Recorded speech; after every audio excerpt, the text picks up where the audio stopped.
Welcome. You are on the Service Design Marathon. It's a series of presentation of service design cases from around the world for Ukrainian and global audience. On my back, you see the map where we just put the marks on the countries from which you are coming. Thank you. It's a pleasure and an honor for us.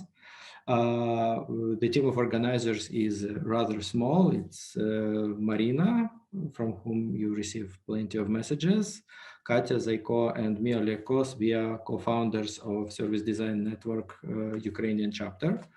By the way, just recently, Service Design Network announced that now they give a discount for the membership for members from the countries with the lower income, like Ukraine, unfortunately. So the membership became more affordable around the globe, and I think this is a great initiative. So I encourage you not only to follow the Service Design Network, but also become a member. It is a good investment. I definitely recommend it. Well, I believe we should start, and I would like to introduce you our two special guests today. It's Clara Llamas and Audra Reagan. They are both working for Livework Studio, one of the pioneer of service design agencies in Ukraine, in the world. So they both work for the first service design agency in the world. As you already could see in the chat, Clara learned about service design like in 2009. Wow. And well, their case today is about innovations and about drones. And I believe I'm already speaking too much. So Audra, Clara, you're welcome. Thank you. Thanks a lot, Oleg. And thanks a lot, everyone, for having us and for the amazing organization of the marathon. So it's been such a pleasure to be invited and everything in between. So thanks for that. And I'm going to quickly let Audra introduce herself before we kick off this a little bit dense presentation, which I hope you will stay through till the end on. So go for it, Audra. Dense and engaging, though. Exciting topic, really fun work. So hello, everybody. I'm Audra. I'm originally from the US, and I've been living in the UK now for over 4 years. And I've been working with Livework during that time. And I have a range of experience in design research to service design capability building. That was most recently with the global sportswear company. So a lot of different contexts. I've worked in IT outsourcing, of course, this drone project, UK government. So a lot of different areas of experience. That's me in a nutshell. Great. And Audra also does amazing illustrations, which you're going to see in the presentation.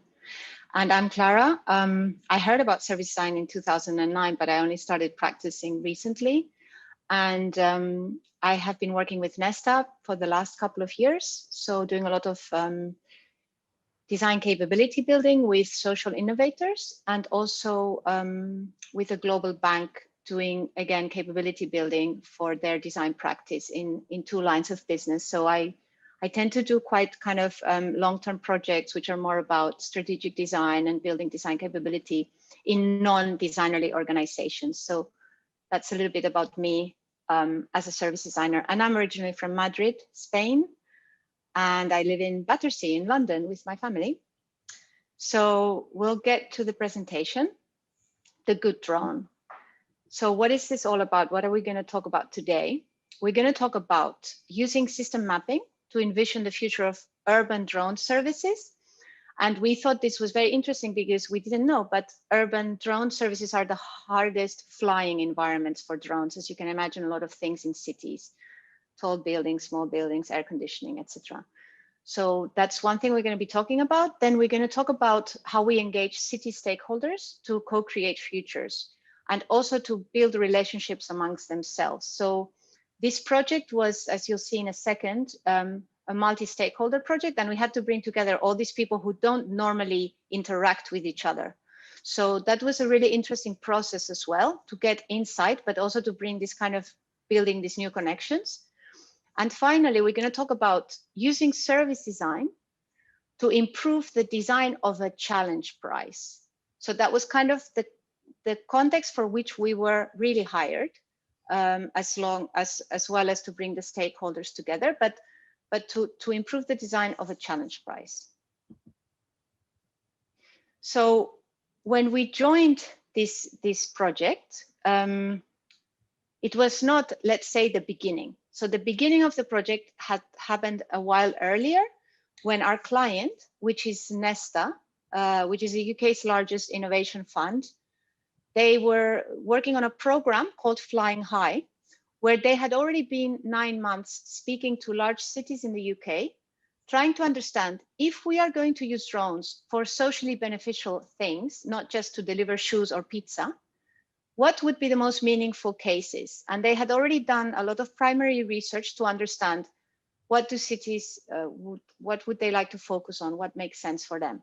So we had 3 use cases, which were medical transport, emergency first response, and infrastructure maintenance and surveillance.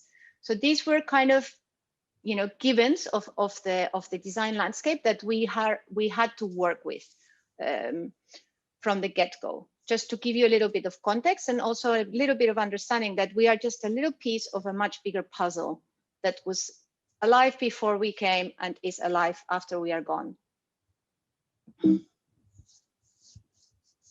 And maybe I'm gonna ask that you let us know, do you know what is a challenge prize?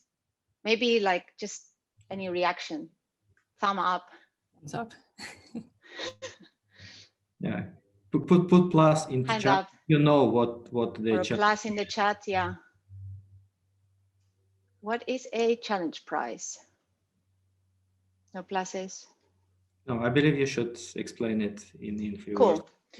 So we're going to tell you a couple of examples that Audra and I really like.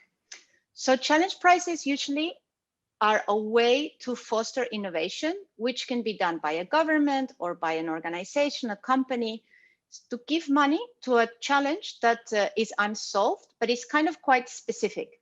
So I'm going to give you an example that I think is really cool, which is from the UK government in 1714. It's the Longitude Prize, which is a very well-known challenge prize, and it still lives actually. And in this case, in those days, the British Navy was very, very powerful, but they didn't have good enough instruments. So that's a couple of years before, I believe, a lot of sea people had died. There was one incident where more than 1,000 people died at sea because they didn't have good enough instruments. So the government, they created the Longitude Act, to call for innovators to provide solutions for this kind of instrumentation that when they are at sea, the British Navy actually knows where they are and they don't get into these accidents where so many people die. So this gentleman here, John Harrison, he's a watchmaker. He is the winner of this particular prize. Many other people applied to win the prize and they offered their solutions to the prize. I think in present day money, it's something like maybe 10 million pounds or something like that. And his solution, which was the winner of the Longitude Prize, was the marine chronometer. So the marine chronometer is a humongous innovation. It was used by Captain Cook, and it was kind of one of the instruments that allowed the British Navy to continue to be so pervasive and powerful on a global scale.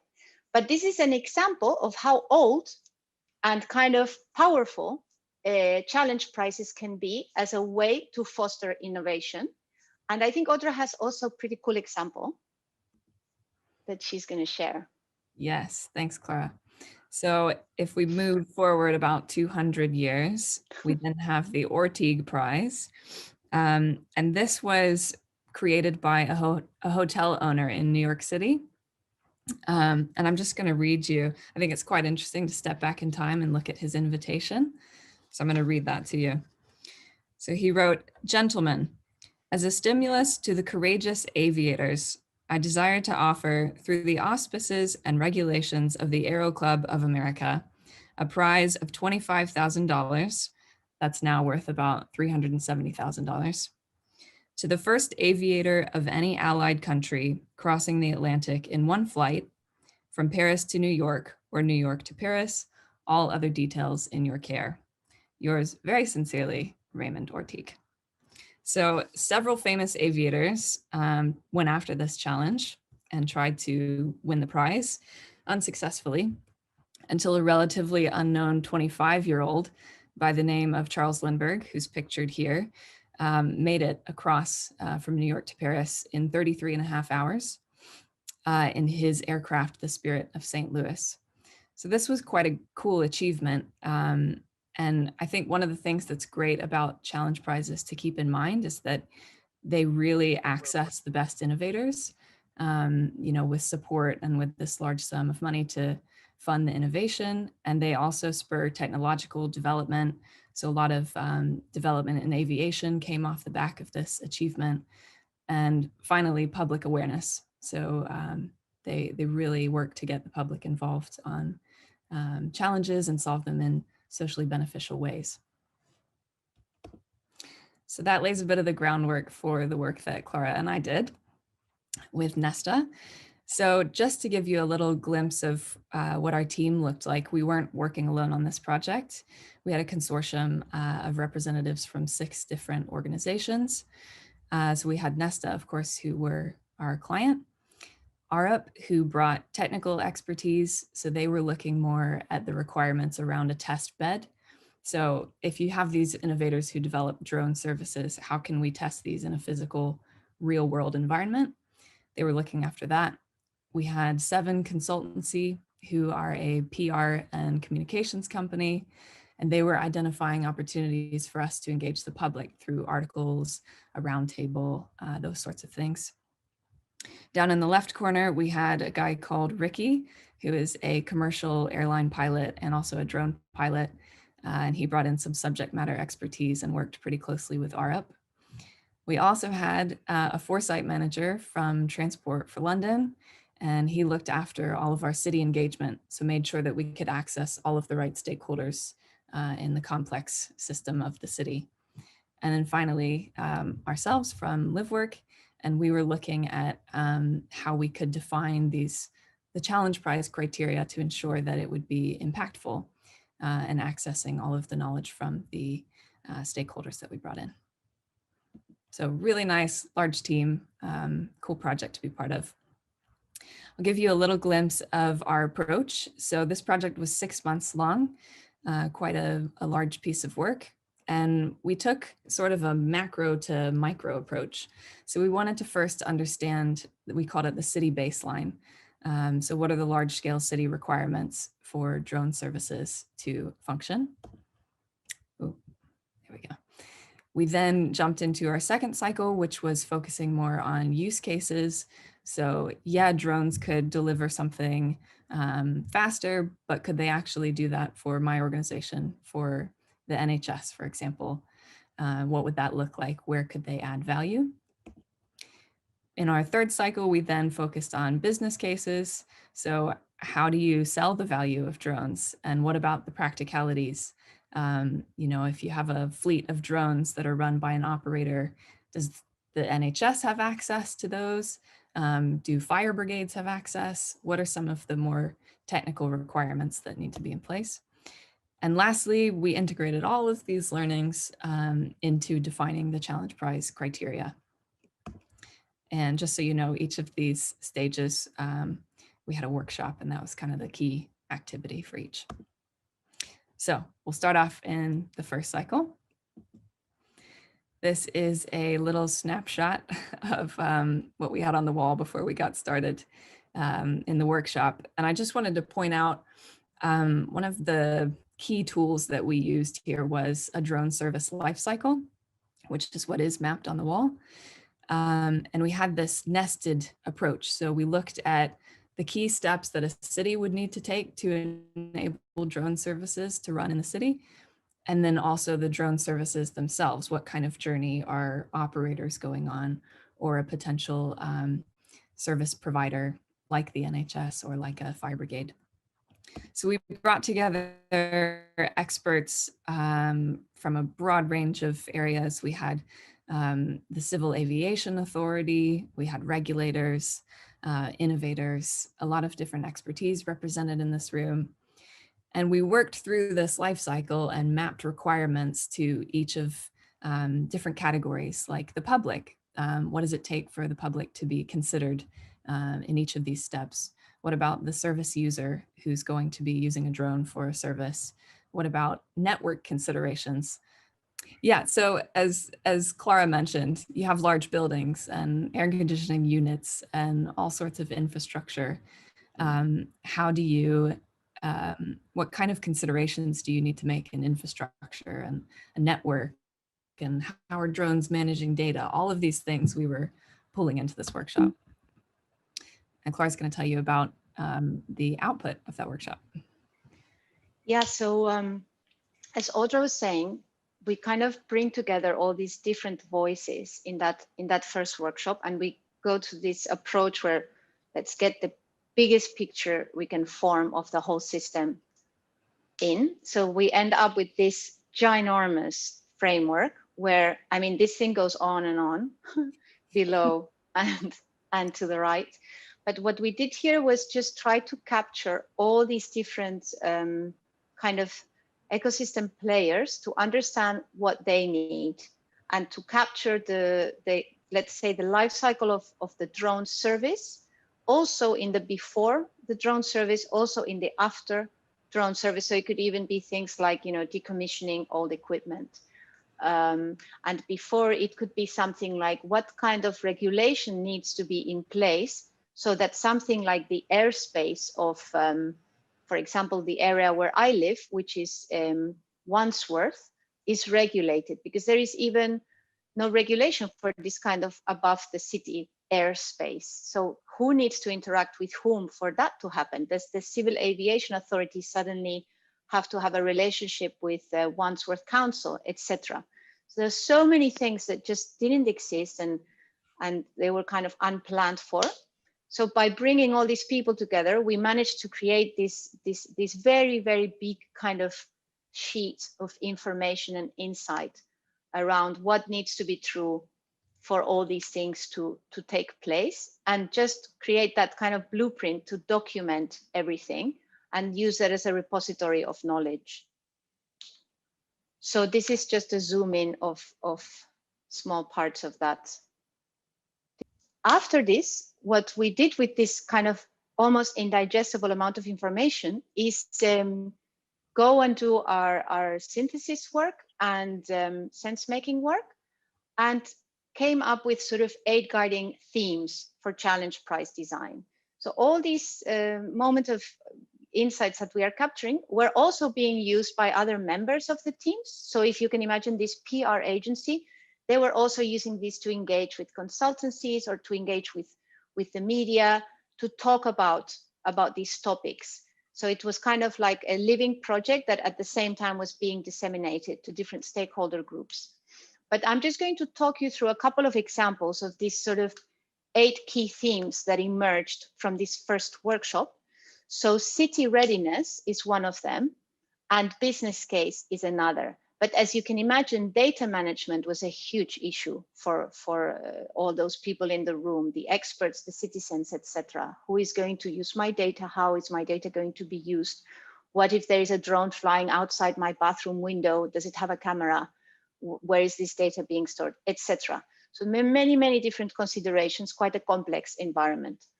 And what we did is to try to kind of unpack those guiding themes in a way that they would be useful for the challenge prize designers, for the innovators working on drones. Obviously, they are already aware of a lot of these problems, but it's almost like a way of validating what the challenges are and articulating them in a way that is useful to then create the challenge prize guidelines.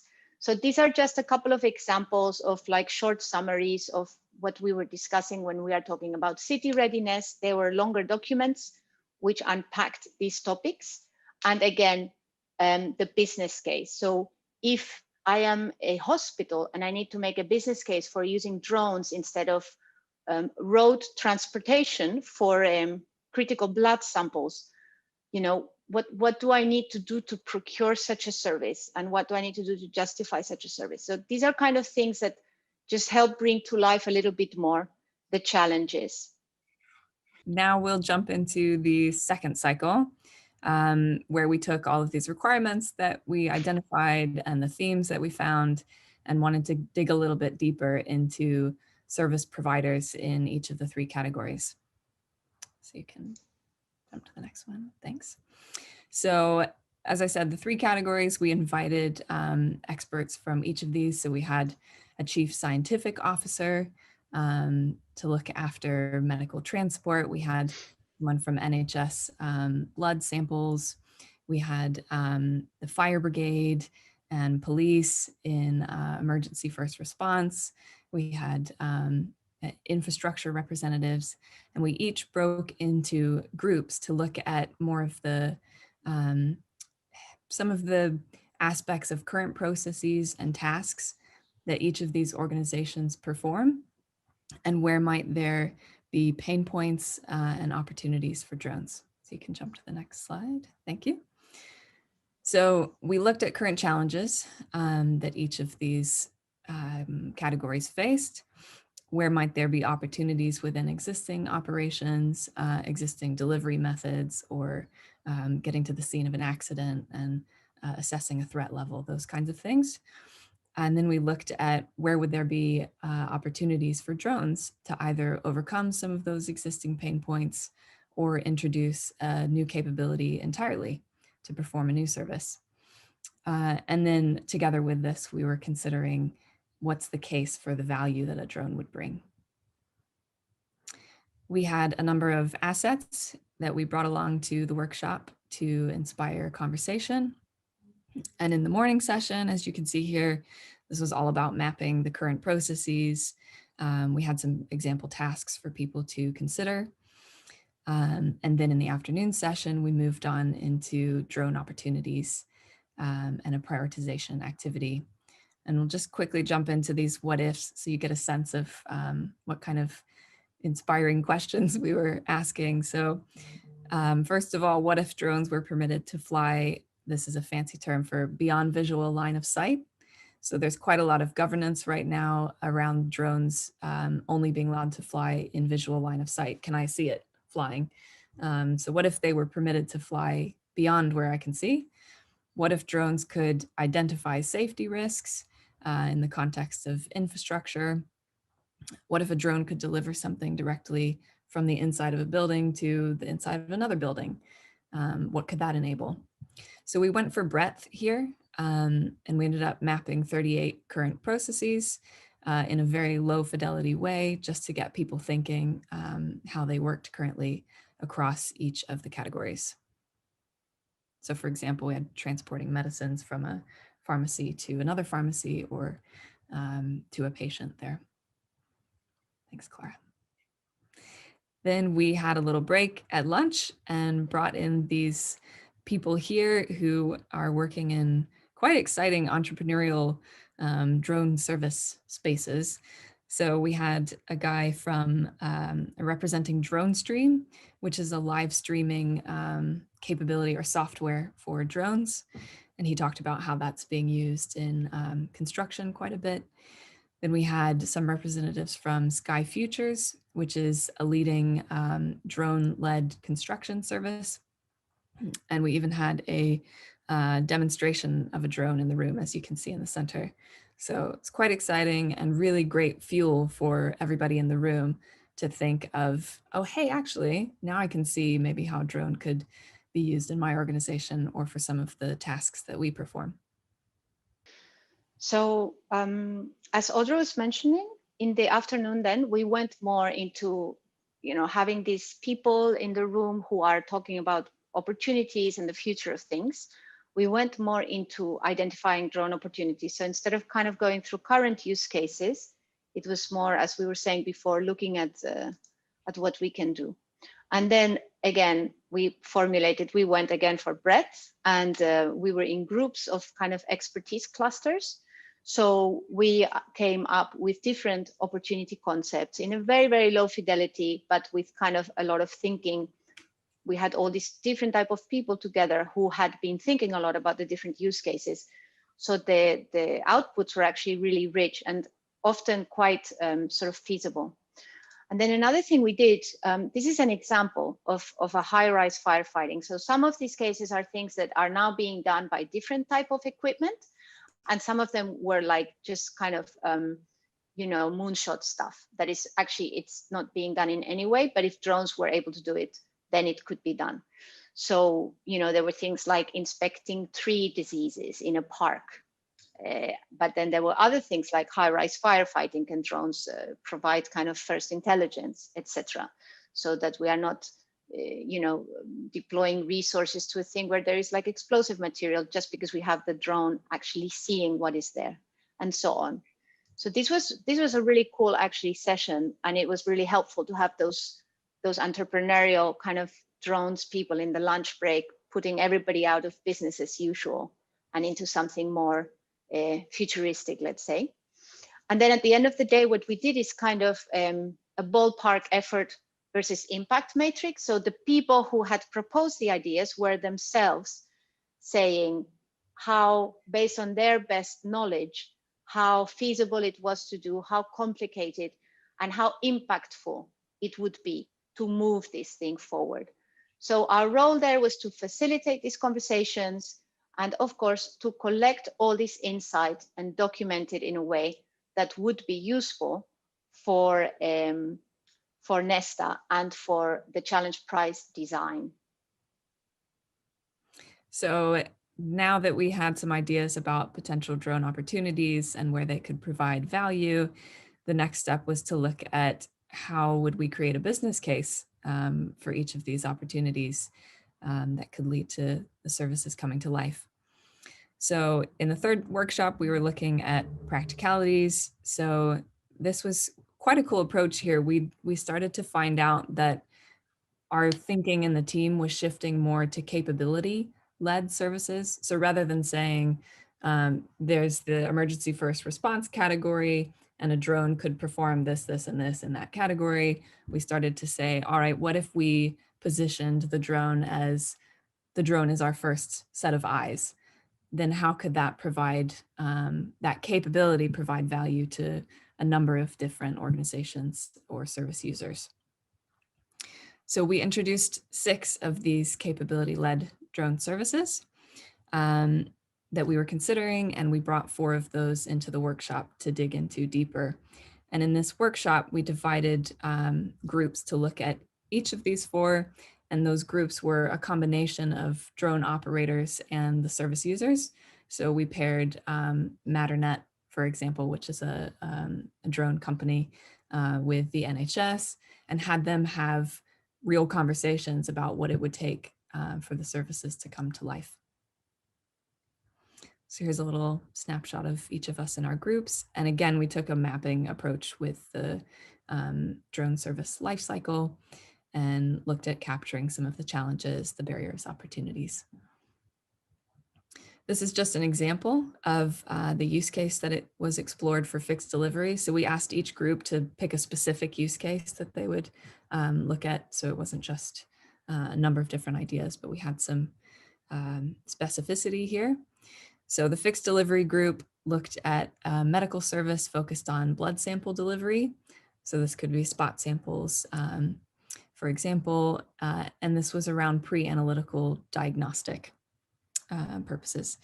So for this use case, time is of the essence. Of course, with blood samples, they need to be delivered in time. The sample needs to stay intact. Nothing can happen in the journey that could damage the integrity of the sample. And patient outcomes are also very important drivers at this point.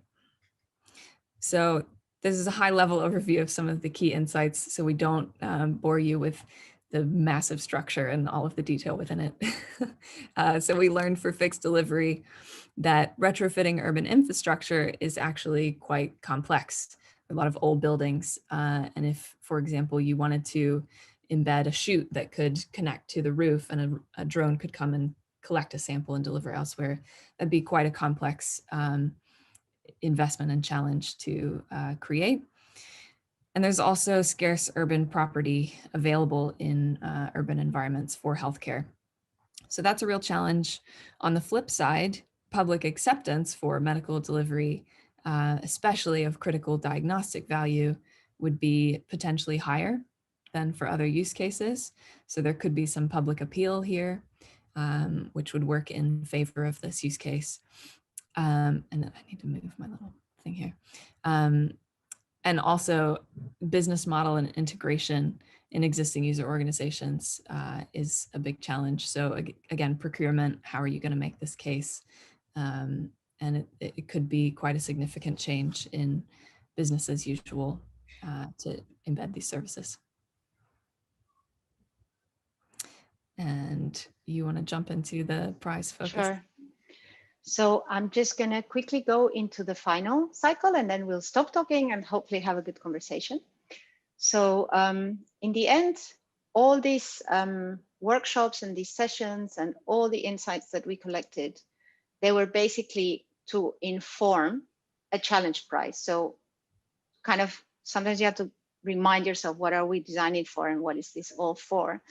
So going back to why we are here, we had some work with the team at Nesta to think about the challenge prize itself in a life cycle. And I think because we had been through this whole process of these previous 3 cycles with them, and they see how we work as service designers, the idea of, which kind of emerged throughout the project actually, the idea of treating the challenge prize as a service, it emerged naturally throughout the process.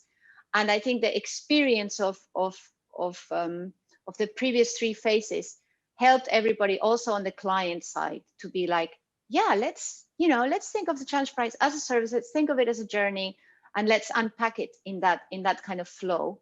And then let's see how we can use all this insight that we have collated from all the system stakeholders to make the prize like really robust and really cool, and set up the innovators with all the information they need, or as much insight as they need to kind of make more impactful contributions, let's say. So then we got together and started to kind of unpack the challenge prize as a service itself, and applying a life cycle approach to the challenge prize. So we had a few sessions around this, and this also led to other kind of, we call them sometimes like spin-offs, or they are maybe like prototypes or probes, or these are almost like marketing materials. So these are brochures that we built, which are for the innovators themselves. So it's like, if you're working on the emergency response use case, this is what we've learned. So when they will go into the challenge prize, this is a kind of brief they have, and then they have case for drones, what are the opportunities we have seen, what are the challenges, some examples. So all these things that we have been gathering, all this insight that all these experts and kind of system players have given us, has this other utility, and they act as inputs to the next phase, which is the actual challenge prize design, so to speak. So that's just an example of one artifact that was kind of spun off from this. There were a number of other things that we probably don't have time to unpack, but this was our little story of the good drone.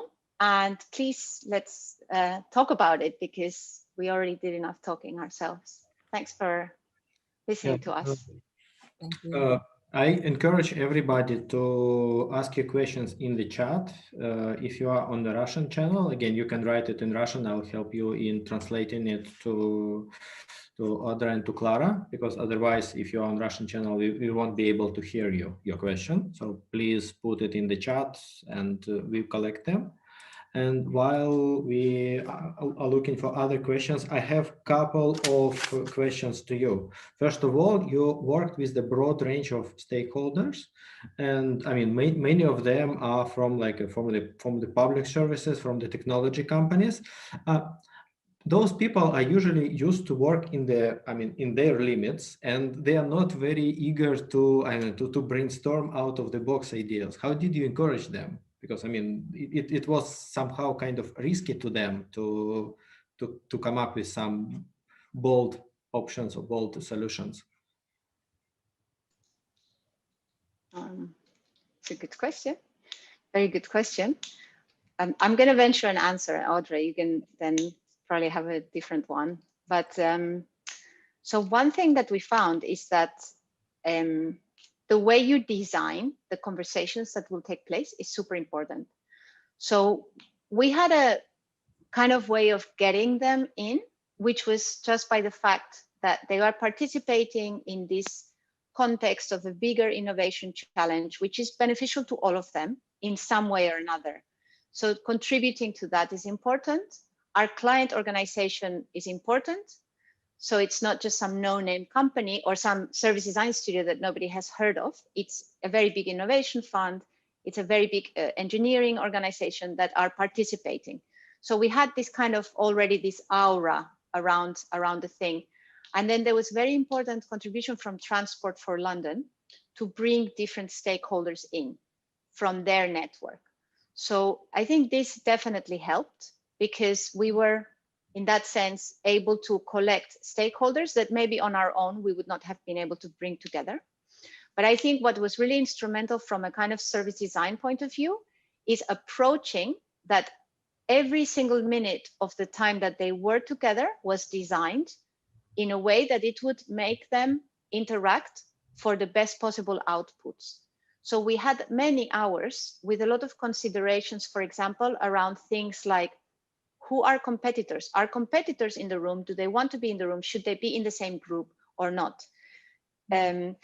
Is there a problem that they are aware that maybe another competitor is participating in the same program of work, etc.? So there was a lot of, let's say, political sensitivities in the project that had to be designed for and were very important in building these interactions. And then we use kind of our best judgment to say, let's bring in people who will open up the mind to futurizing, or let's bring in what if questions. So using kind of design elements and using probes and using fuel for inspiration in a way that would try to unlock those more creative conversations amongst them. So I guess those two things. Thank you. I believe inviting the real drone with the real pilot was a great idea, actually. Even the picture inspired. Exactly. Yes, yes, that was powerful. Yeah. Okay, there is a question. Is there any real successful case you have now, which is like already live in the system? Well, I mean, is the challenge prize, I mean, did anyone already won it, and what's the application? Yeah, so the challenge prize hasn't been launched yet. So we're all excited to see what's happening in that space. But I think maybe as an answer to this question, just as with some of the individuals that we were collaborating with. So for example, there's a fire brigade. I can't remember exactly which city they were from, somewhere in the north of the UK. And they're already using drones pretty heavily to put out fires, to attend to different tasks that they have. So that's already active at the moment. And there are some individuals who are very much making the case for drones to be utilized in a greater way in the fire brigade. That's one example I have. Clara, I don't know if you can think of any others at the moment. So some that I have heard of, but not in urban environments, just because flying in live urban environments is always a problem. But some of the test bed cases that were being designed also with Arup. So there have been a number of trials in kind of fields. So you know where military practice takes place, they create almost like a stage. It's like a set of an environment.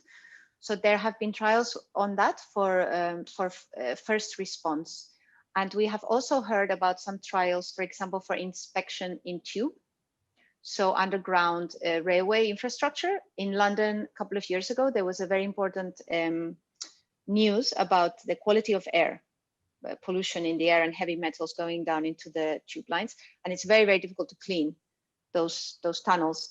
So there have been a lot of experiments around sort of unmanned aerial vehicles in that space as well.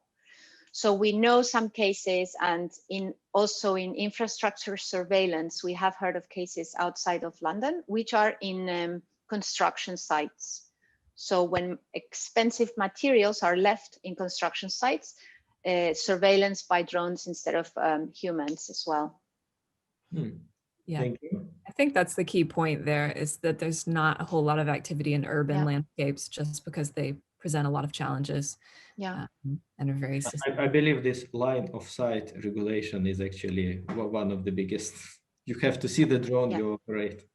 Yeah, exactly. Yeah. There is another question, a rather technical one. Is there a website dedicated to the challenge? I believe somebody want to participate. Yeah, there will be for sure. So the way Nesta produces challenge prizes is that when the prize goes live, let's say, so what we have described today is a pre-production phase. But when the prize will go to, let's say, what is understood in their world as production, is like when it will be open to public and then people can start to participate in it, then there will definitely be a website. And Nesta Challenges, which is the organization we worked with, has a really, really cool website called challenges.org, where they talk about all the different challenges that they are working on. They also run the longitude prize and at present day, and it's really, really inspiring work that they do for kind of, you know, wicked social problems. So the drone space is a little bit of an oddball in that sense. It's more about just kind of futurism or transportation, but they are doing very, very interesting work in employment, future of work, education, and antibiotic resistance, etc. So I recommend that you have a look because it's really, really cool. Absolutely. I've just posted 2 links in the chat, so you can have a look there. Yes, and I mean, it's a little bit speculative and maybe even a little bit sensitive. So, I mean, feel free to stop me here. Can we somehow compare what would be the designing of the challenge without the service design versus what you did? So what's the challenge? What could be like the differences, and how can you measure this part? That's interesting. Yeah. So I wonder, because we don't know, right? We are just a service design agency, and then we are commissioned some work. But you could imagine that this concept, how we work as designers, that you, for example, take insights and you synthesize them, and then you kind of boil up top insights, right? Or you think in life cycles. This kind of making experience journeys or blueprints for us is like, oh yeah, that's like, boom, we just go straight into doing that. But in for example, if you think of somebody who is researching and they are not design researchers, they are just researching. One thing we see a lot, and I bet it would be the same in this case, is that there is so much insight, but all the insight is kind of locked up in documents, you know, like long interviews or something like that. But nobody goes and makes like top insights or synthesis or like, okay, what is the most important thing here? So it's like I have masses of knowledge, but it's all like siloed away in documents and folders or in my head. I don't know, Audra, how do you feel about that? But I feel that this was a very aha thing to kind of bring to life, this way of visualizing and showing information and data and insight. Yeah, agreed completely. I think the visualization and the mapping was quite a significant piece of the work and the shaping of their mentality. I think also because challenge prizes are effective because they're very specific for a well-defined challenge. And how can you have a well-defined challenge that will actually be impactful or provide value if you don't really understand the challenge and reframe the problem space if necessary? So I think that taking the approach that we have, as Clara mentioned, really diving into the research and understanding and having a structure that is accessible and not locked away is a really important aspect. Yeah, definitely.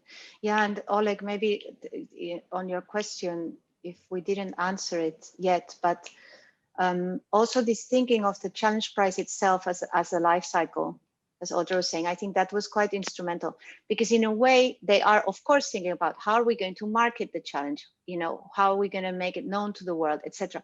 So all these things are considered, but sometimes just breaking it up into the phases of the journey is interesting to just create that flow that, you know, what is going to happen here? What is going to happen for us as the organization that runs the challenge prize? What is going to happen to the innovators who will apply to the challenge prize? What is going to happen to the funders who are funding the challenge prize, etc.? The judges, what do they need to do? And just phasing it out into like those kind of life cycle steps was very useful, because it kind of puts you in the situation and you do the right thing at the right time, if that makes sense. Can I just check here, because I'm familiar with the life cycle concept because you promoted in a couple of your books, but I just want to make sure I understand it correctly and also probably check with for the audience as well. So life cycle is like a journey, but not a small one, but the one which is like lasting days or weeks or months or years, right?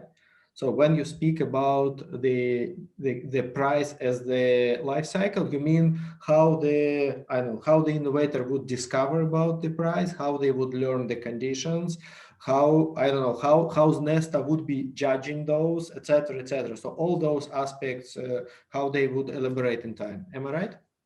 Yeah, that's correct. It's the very high level view. So for example, the Flying High Challenge is a journey, if you will. So it's one challenge that would sit underneath the larger scale life cycle that every single challenge would have in common with one another.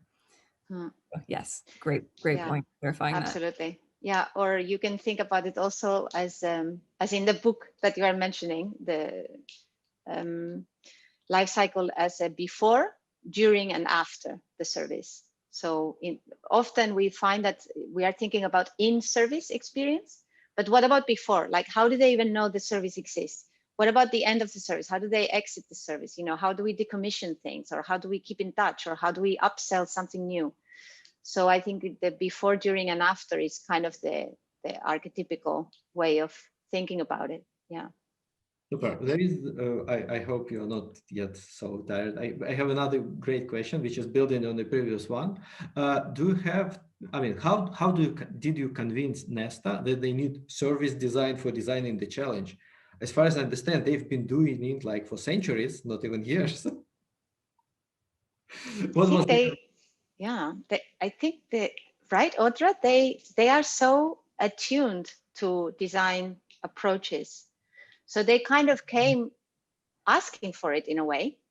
Oh. And then because we had that service design approach, like this kind of designerly approach to everything else, then when we proposed to start thinking of the challenge in that way, it just, it kind of emerged. Audra was coaching some of the team.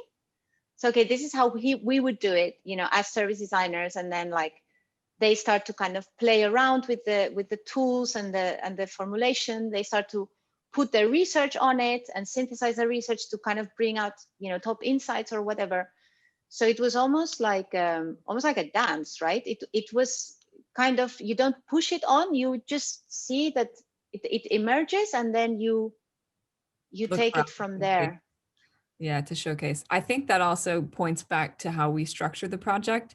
So we mentioned that there were 4 cycles, and we positioned it that these were iterative cycles where we'd be building upon these system maps. I think is how we first described it. We didn't really have absolute clarity on what these maps would look like.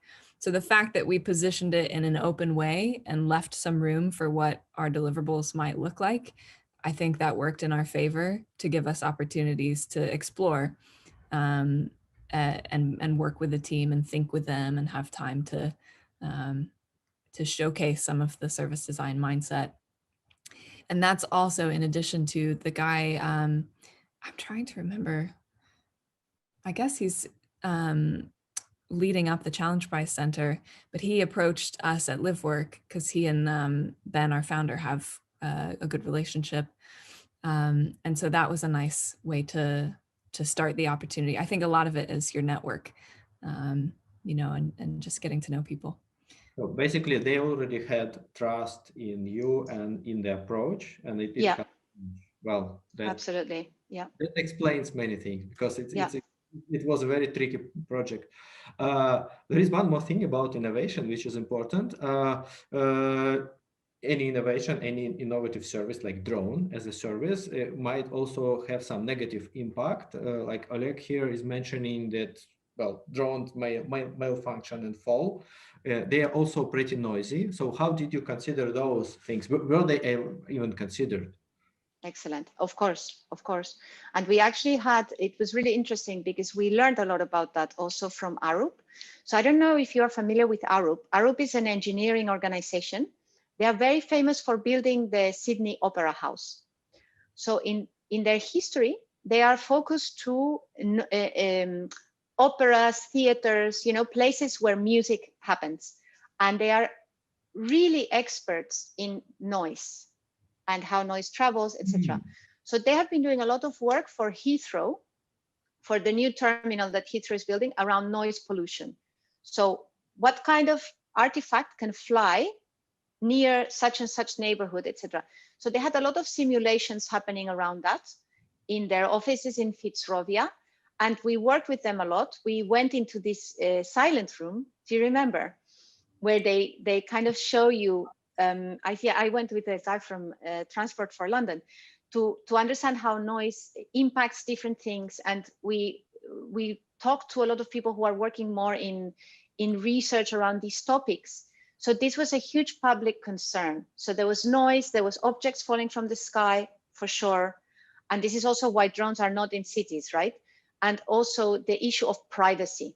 So if there is a drone with a camera flying near my house, surveillance, you know, police state, these kind of topics were absolutely top of mind. And in this massive framework that we have in the public consideration, they were a big item. And there was a lot of work that had been done before, and I guess could continue to be done around these topics, because there is a public perception aspect of it, which has a lot of work to be done, and also a lot of technical challenges still. Yeah. And these are some of the biggest challenges that we wanted to make sure informed the direction of the Challenge Prize for innovators to work on, because drones being noisy is quite a significant problem. Especially in Australia, they've already been testing deliveries, and dogs have been going wild and people are complaining about the noise. So that's a huge issue that really needs to be tackled. Thank you. I propose somebody to come up with the maybe final question. And if I don't mind, I'll just ask one final question from my side, which is, well, I believe the approach Nesta uses and the approach you help them to design is very relevant to the business innovation as well. So I believe many corporations should be using the same like price challenge approach. And what I think I find very important is that you have to actually prepare a price so it brings the benefit. So there is before for the price itself. And maybe in your experience or in your agency's experience, you have some examples that you can speak of or share, maybe at least some details. Is it really, I mean, is it theory or is it really used as the innovation approach? Do you know about such cases? That's an interesting question. I think maybe, I don't know, because I have a feeling we are not like experts in Challenge Prize, but if you think of the current, for example, if you think of the current European framework for innovation, so mission-driven innovation, it is exactly this. It's the same thing. Like a Challenge Prize is basically mission-driven innovation. So I think it maybe it's having a comeback, because if you think we are showing examples from 1700s, right? So it's been around for a while, but maybe it has been around more in Anglo-Saxon world, I feel. And I know that in the US, in the UK, it's used a lot. I know Israeli government and some Israeli kind of pharmaceutical organizations, they use it a lot as well. So there is a defined thing that we need solutions for, and we just give money to whoever comes up with the best solution, fastest or most effective. So I don't know, to be honest. I don't know what is the answer to that, but definitely there is something in the air. So there is a trend. For sure, and definitely, I think it's visible at least in the European framework, that at least the next round of it. Thank you. Makes sense. One of my colleagues just commented that our president announced the prize for developing a vaccine. So yes, apparently even in Ukraine we are using it, but not that often. I think we don't have more questions. Audra, Clara, I would like to say very big thank you for the presentation, for the answers to our questions, which were as valuable as the presentation itself. It was a pleasure. It was an interesting story. Now I will go to Google those challenge prizes from the past, because I mean the story itself is also exciting. And again, a big applause to you. Thank you very much for your Thank case. you. It was Yeah, very, thank very you. Thank you guys for having us and for the conference. Well done. Thanks a lot. It was a beautiful case. And I encourage you and everybody else joining us for the next session. If I'm not mistaken, the next session will be about service design in manufacturing, which is another quite unusual application to service design, but with a huge potential, I believe. So welcome everybody. Thank you for joining. Thank you for the great presentation.